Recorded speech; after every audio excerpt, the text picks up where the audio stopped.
All right. Week 3, everybody. Week 3. Welcome back. So, in week 3, we discussed the idea of a post-anthropocentric world, a world in which we are seeing that humans are no longer the central figure, that humans, not everything runs through them anymore, as opposed to what we used to live in. Now, my viewpoint on a post-anthropocentric world has both pros and cons when it comes to that kind of world. Now, we see a lot of sympathy, the idea of sympathy brought up by Braidotti in her piece of a post-anthropocentric world.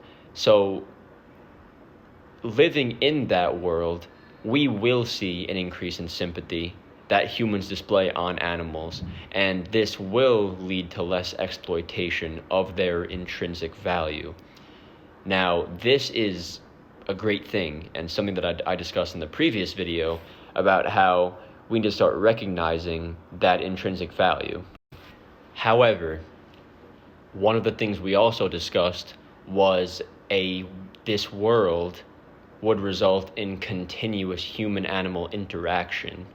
Now, that's bad, in my personal opinion, and that's something that we do want sometimes, but for the most part, probably don't want very much.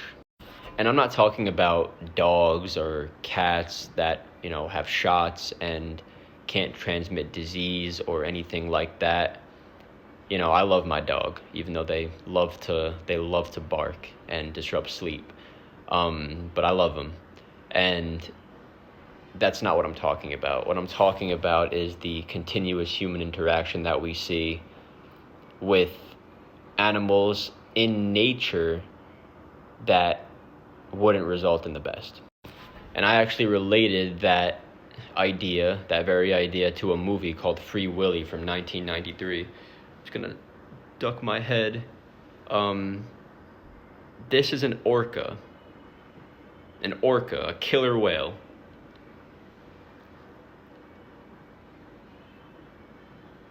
And he's petting it. Now, this propaganda, I may add, is false advertisement on what would actually happen if you came into contact with an orca. Now, I really don't want to give the false idea that I am completely opposed of an increase in human-animal interaction in a post-anthropocentric world. However, I feel that we have to draw that line between what we can do and what we can't do.